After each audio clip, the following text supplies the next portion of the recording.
Welcome to the Michael Welch podcast. Today, reviewing our first taste of college football this season. That was week 0. Checking in on the slate for this upcoming week 1, going Thursday through Sunday. And we'll check out the top watches on the Welch's Watch Guide. Here we go. All my blessings, all my blessings, all my blessings, all my blessings, all my blessings, all my blessings. All my blessings, all my blessings. I need my blessings every penny. Daily counting every single one, I'm seeing plenty. Let's start here with our after further review section, reviewing last week, week 0. And of course, the highlight game was Nebraska and Northwestern over the pond in Dublin. The Huskers fall after being just about a two-score favorite in this game, 31-28 in embarrassing fashion, as Scott Frost's Huskers hold a double-digit lead at 2 points in this game. At one point, they actually go for an onside kick with a double-digit lead to try and hold on to that momentum, and he's just getting ripped apart for his choices in this game and poor coaching. Casey Thompson is 24 for 42 for 355 yards, a touchdown, and 2 interceptions. We knew he could fling the ball after his time at Texas. He is the starting quarterback now for Nebraska. Northwestern, on the other hand, behind Ryan Hilinski, the quarterback, 27 for 38 for 314 yards and 2 touchdowns. They had 212 yards on the ground. They won the turnover battle 3-1 and just rolled over this Cornhusker defense, slowly gaining an advantage, and they were able to roll out the back end of this game. So it's a tough spot for Scott Frost, and he's had several days now to be filleted in the national media, with this game being on prime time and the main game on the slate. Now, there's going to be talk about his firing, rightfully so, I think. He's 5-21 in one-possession games in his time there in Nebraska. His buyout is cut in half starting October 1st from $15 million to $7.5 million. In that time, they should be able to pick up a couple of easy wins before playing Oklahoma in a few weeks. And I say that because I kind of expect him to lose his job here, especially if they can't manage a win against Oklahoma. And it's going to be tough sledding from here on out, I think. And once that buyout's cut in half, it looks like there's a good chance that he'll be gone. So actually, I think the question is, if they tag an interim coach, are we going to see, a remarkable step up in play? Probably not, but sometimes someone who makes a little bit better decisions, maybe in this case a little bit more conservative in some cases, can make a little bit difference in how your team performs. So keep an eye on Nebraska and what they're able to do. Northwestern is off this week. The Huskers play North Dakota, I believe, not to be confused with the powerhouse North Dakota State. So Huskers should pick up the win, easy win this week.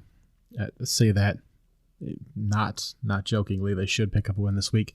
Northwestern is off this week before hitting the field in what'll be week 2. That'll be against Duke, and then they'll actually have South Illinois and Miami of Ohio. So Northwestern has a real opportunity to start 4-0 here before heading to Penn State to start October. So just a really tough result there for Nebraska. And we may not talk about either of these teams for a few weeks here as they start softer portions of their schedules. A fun footnote, the stadium that they were playing in Dublin is cashless, and they do everything through cashless transactions, and they lost connection to the internet. So they decided to go ahead and start handing out beers for free, 2 at a time. So you had all the beer snakes going on in the crowd, stacking empty glasses, and the crowd there and fans got to enjoy many free beers as part of the stadium just emptying out their allotment with that unfortunate internet downage for the vendor there. But great for the fans. So fun story there. Week 0, Dublin, Northwestern pulling the upset, and the fans having a good time with some free beer. And Scott Frost on the hot seat. A few other notes from week 0. Utah State, who won the Mountain West Conference last season, was playing a pesky UConn team. I always say that because they're expected to completely demolish the squad, but they won 31-20. 24 of their points came in the second quarter. Logan Bonner had 281 yards and 3 touchdowns. But perhaps the Huskies won't be so much of a doormat this year, or maybe Utah State had a little hiccup. But that was certainly a much closer game than anyone would have expected. Again, Utah State surviving 31-20 over Connecticut. Florida State looks solid in a 47-7 win, with Jordan Travis throwing for 207 yards and a modest 11 for 15 passing day. 3 running backs over 100 yards against Duquesne. I always have to think about that for a second when I'm reading it. But against Duquesne, again, a 47-7 win for Florida State, doing exactly what they should do, but winning primarily on the ground. North Carolina playing Florida A&M, generally a solid team from the FCS level.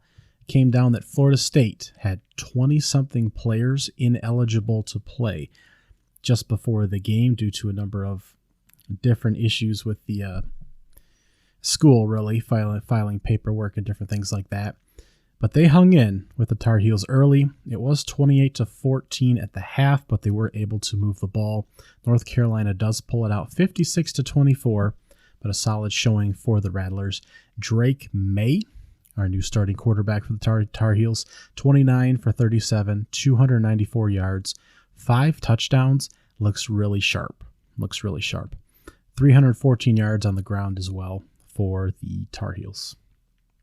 But a little scary to give up that many points to an undermanned FCS level school. So something to keep an eye on there. Illinois, 38-6 win over Wyoming. I thought that might be a little bit closer, but they certainly had no problem over the Cowboys there.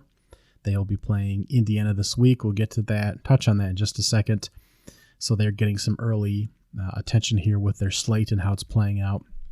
One other game I'd like to mention is Western Kentucky, who survived Austin Peay. They won the game 38-27.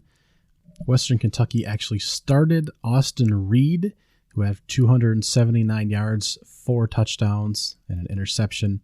He was brought in from West Florida, who plays Division 2 or 3 football, where he won a national championship, and he won the starting job there with that top passing offense from last season. We'll see if they're able to continue that, but they had to survive another FCS level squad here. And I bring that up to transition to this next point.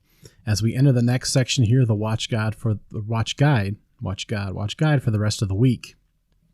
Here's a few numbers for you on FCS level numbers against higher level schools, the FBS level that we know, because we'll have a lot of those games on the slate today in the non-conference matchups.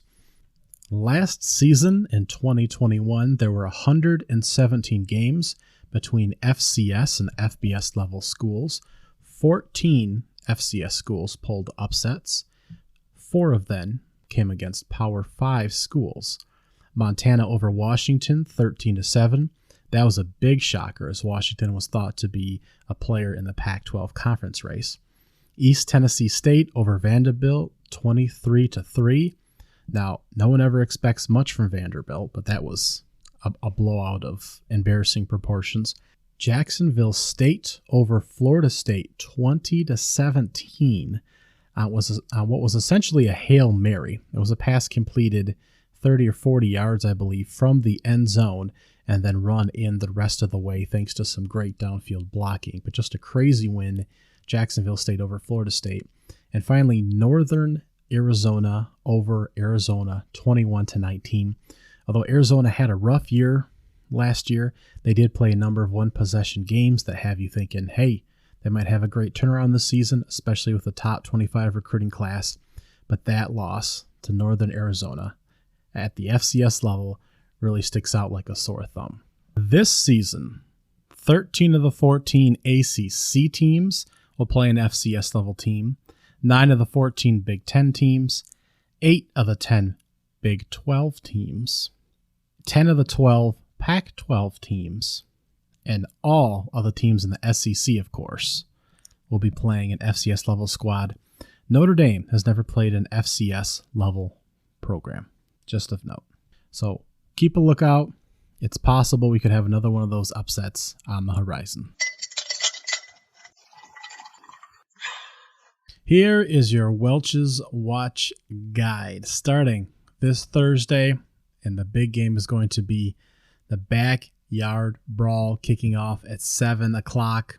Number 17, Pittsburgh will be hosting West Virginia on ESPN. Of course, these teams play in the ACC and the Big 12. Pittsburgh will be looking for an opportunity to return to the ACC championship game and repeat as ACC champs. Of course, this is just an out-of-conference game, but they will be fighting for an outside chance at the playoffs because everybody's on that level right now.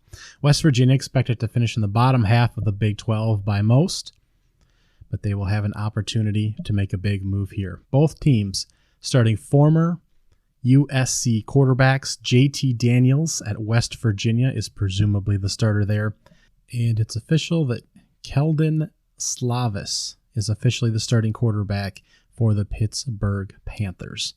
Now, Slavis didn't have a great last couple seasons for the USC Trojans. He struggled a bit after starting as a true freshman at USC after they had a number of injuries, one of those being JT Daniels, who's also been banged up the past couple of seasons, including his stop at Georgia last year, where he was again the starter until he was not healthy enough, and Stetson Bennett took over on his behalf. So these two will presumably be your starters and healthy and will hopefully be productive in a big rivalry game here. It's one of the longest tenured rivalries in the country. First played in 1895. There have been 104 games played between the two schools. Pitt leads the series 61-40-3. The last time they actually played, though, was 2011. So it's been a very long time since these guys have met. And this will be a big rivalry game between two colleges that are about 75 miles apart. And big expectations for one and not for the other. But this will be a great game to flip onto on Thursday night. Again, the defense for the Pitt, that defensive line, lots of sacks, lots of defensive experts, lots of guys with NFL potential, lots of sackspurts, as I like to say. Pitt was one of the top passing offenses in the country last season, and Pat Narduzzi has made a point that they're going to be running the ball more. Israel, the junior running back, is going to be one of the focuses of the offense, presumably. He had 651 yards, 7 touchdowns, and a 5.3 average per carry last season. So expect him to be one of the focal points, especially on opening night. Of course, they lost the top receiver in the country and the winner of the award, and he transferred to USC, Jordan Addison. But expect this team to still be very potent offensively if Slavic is still a competent quarterback. It'll be an offensive light show on the West Virginia side as well. Hopefully Graham Harrell is in as the offensive coordinator, and he has former five-star talent in JT Daniels there. So hopefully we'll see a great all-around football game. Also in the 7 o'clock time slot, we'll get number 12, Oklahoma State, hosting Central Michigan. That will be on FS1. We'll get to see if that offense is able to kind of get things up and running, and if that defense with a new defensive coordinator will be able to kind of maintain what they've been able to do the past couple of years. One of the top defenses in the country. CMU not the best competition, but that's a team that's pushed Oklahoma State before. So keep an eye on the Chippewas playing the Cowboys. We do have UCF playing South Carolina State on ESPN+, and Wake Forest playing VMI, a lower-level squad on the ACC network. They will have a new quarterback in after Sam Hartman had a terrible medical incident. He'll hopefully be back later in the year. Also, Tennessee is hosting Ball State on the SEC network. It may be worth taking a look at Hendon Hooker, who will be spending a lot of time on TV this season, tearing up SEC defenses. That's one of the top offenses in the country last season, and he could be a dark horse Heisman candidate. At 8 o'clock, our other big game of the Thursday night slate on Fox, we have the Purdue Boilermakers hosting the Penn State Nittany Lions in a cross-divisional showdown there. Now, the West Division is going to be really up in the air with the Big Ten. Minnesota, Iowa, this Purdue team, Wisconsin, presumably Nebraska, although Week 0 was a real rough go for them, with Northwestern also playing in that division. That was not a great way to start with an 0-1 record in conference play. But the Purdue Boilermakers will have one of the best quarterbacks in the Big Ten with Alex O'Connell. Best guy that's been there since Drew Brees, although that's high praise. He may not quite be at that level, but he can really throw the football, and that's going to keep the Purdue Boilermakers in any game. Now, Penn State, you can argue, hasn't been talked about much. They do have a returning quarterback in Sean Clifford. Is it still Sean Clifford? Hang on, let me check these notes real quick here. Seems like he's been there forever. Oh, Jesus. It is still Sean Clifford. Okay. Yeah, so Sean Clifford is still in at quarterback. 21 touchdowns to 8 interceptions last year, 3,100 yards, 61% completion percentage, of course, because we all remember that. And he was really the lone bright star on that offense, right? They were horrible in a number of statistical categories.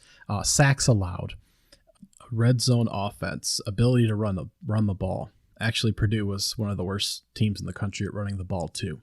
But the point is, red zone offense, ability to move the football, conversion on third down percentage. And it may not be exactly all of those statistics, but it's a half dozen to a dozen meaningful offensive statistical points that they're atrocious at. We're talking 100 to 120th out of 130 Division I football teams. Atrocious statistics. Bad offense. Sean Clifford's one of the few shining stars. And after a number of top 20 recruiting classes, Franklin just can't seem to quite get that side figured out. He's sitting at a game above 500 the past couple seasons, even with the shortened year in 2020 being in that mix. So it's kind of strange to see that they're just expected to be a great Nittany Lions team again, even if they are just behind Michigan and Ohio State. They're still expected to be right around 10 wins in the national media, or right around that. With such an atrocious offense, the defense is just supposed to do it again. And I've stated before, there are plenty of bad offenses, similar to Penn State, in the league that don't have as good a defense. So the Nittany Lions have a step up. But when they're in a game like this, where you just have a better quarterback on the field, and Penn State was no slouch on the defensive side of the ball either, they'll have some guys that can pass rush and do some things. And it's an opening road game. I just think that they'll struggle. So I think this will be a great game to see where Penn State's offense is going to be. The defense should be good again. Will Purdue be able to stick it to them? How is Alex going to look for the Boilermakers? This is going to be, I think, my top weekday watch. And I'll get to my categories here for the top watch guide in a little bit. But this is going to be a huge game between two unranked teams right now for the Big Ten, as just sort of a barometer to what kind of the middle groups are going to look like, because we know it's going to be Ohio State and Michigan, presumably at the top, and then where does Michigan State fall, and Penn State, and the entire West Division. I think this is a big game to have right on the front end of the opening slate. Also on that 8 o'clock slot, Missouri will be hosting Louisiana Tech on ESPNU. That originally stuck out in my mind as an interesting game, but seeing where both programs are at this point, I think Missouri will take care of business there. Louisiana Tech is still kind of rebuilding in Conference USA, but they were once a solid contender in that group. UAB expected to compete in Conference USA as well. They'll be on the CBS Sports Network, beating up on Alabama A&M. At 9 o'clock, Minnesota will be hosting the New Mexico State Aggies on the Big Ten Network. And this will be interesting only because Jerry Kill is coaching the Aggies. Of course, he stepped away from the Minnesota job years ago due to health concerns. And there was a lot of money moving on New Mexico State last week when they played Nevada. And just a lot of competency expected from his type of program. Kind of a situation where you really have a head coach that may be a step above the talent of the program he's actually coaching. So they were playing a Nevada team that is rebuilding and had a first-year head coach. And I believe that they did lose 23.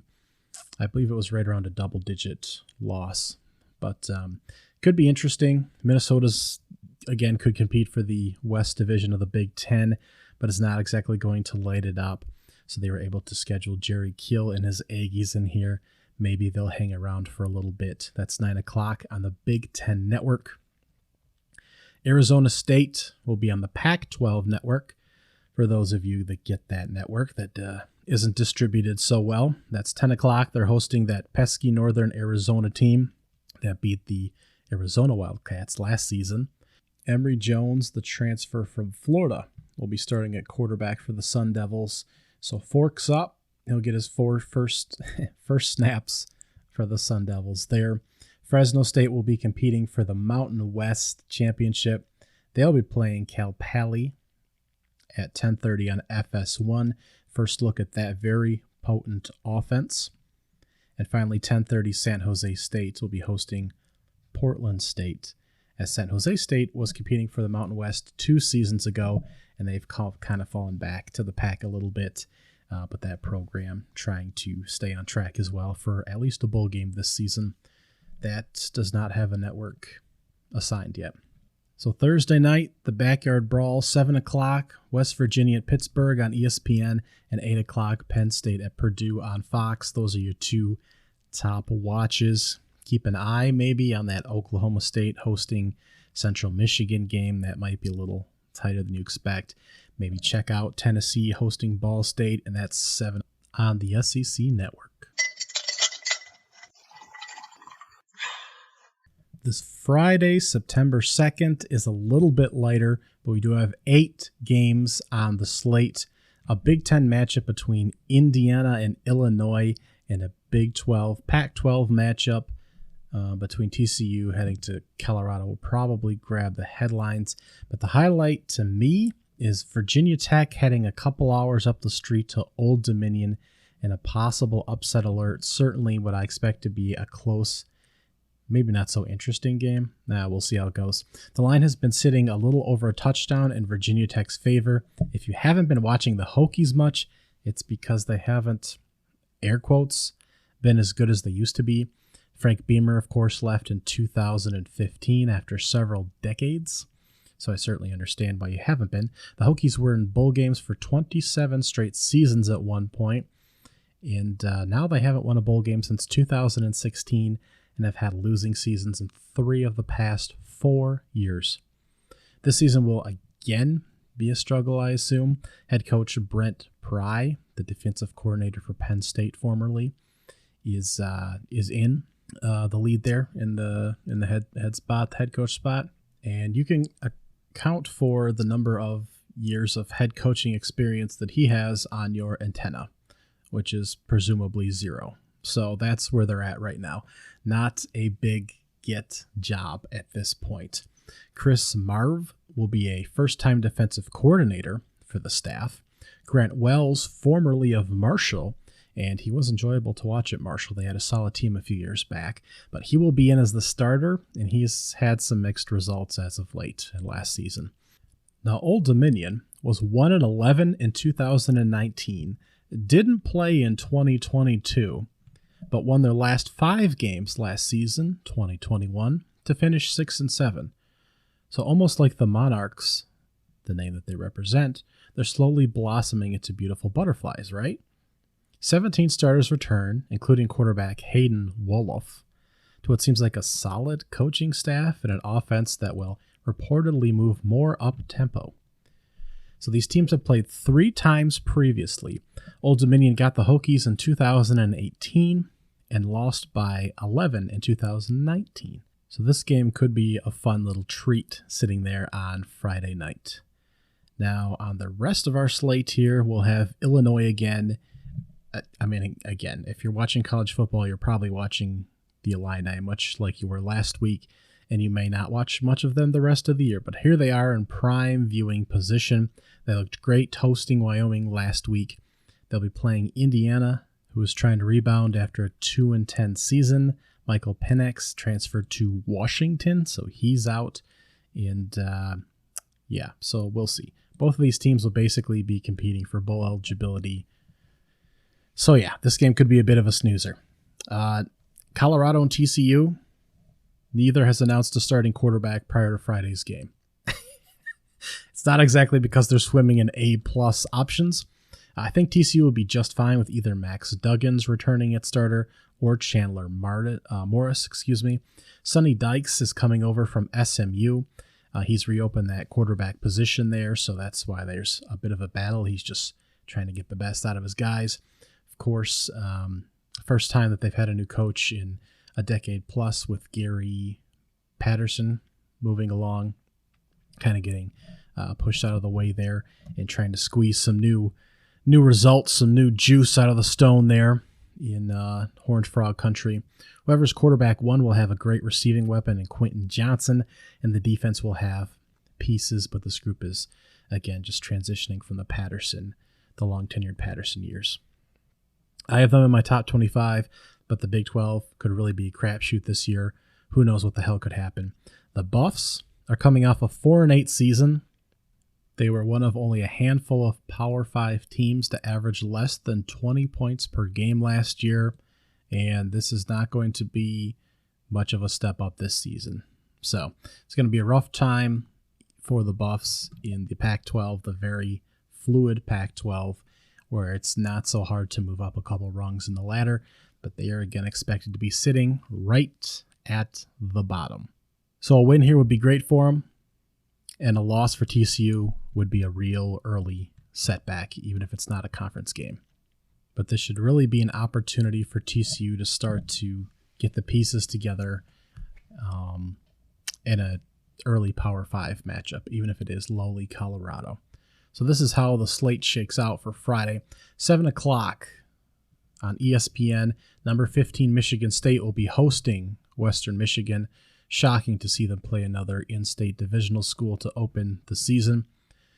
At 7 o'clock, we will also have this Old Dominion Virginia Tech game. Old Dominion, Virginia Tech, ESPNU at 7 o'clock. We have a few other small games on the slate here. Kansas will be hosting Tennessee Tech at 8 on the Big 12 and ESPN Plus networks, should you choose to watch the Jayhawks try to fend off an FCS-level opponent. At 8 o'clock on FS1 will be the Indiana Hoosiers hosting the Fighting Illini. And at 10 o'clock, all to themselves, on ESPN will be Colorado hosting TCU. So that is your slate for this Friday, September 2nd. All my blessings, all my blessings, all my blessings, all my blessings, all my blessings, all my blessings, all my blessings, all my blessings. I need my blessings every penny, daily counting every single one, I'm seeing plenty. Level up and watch that beat turn into a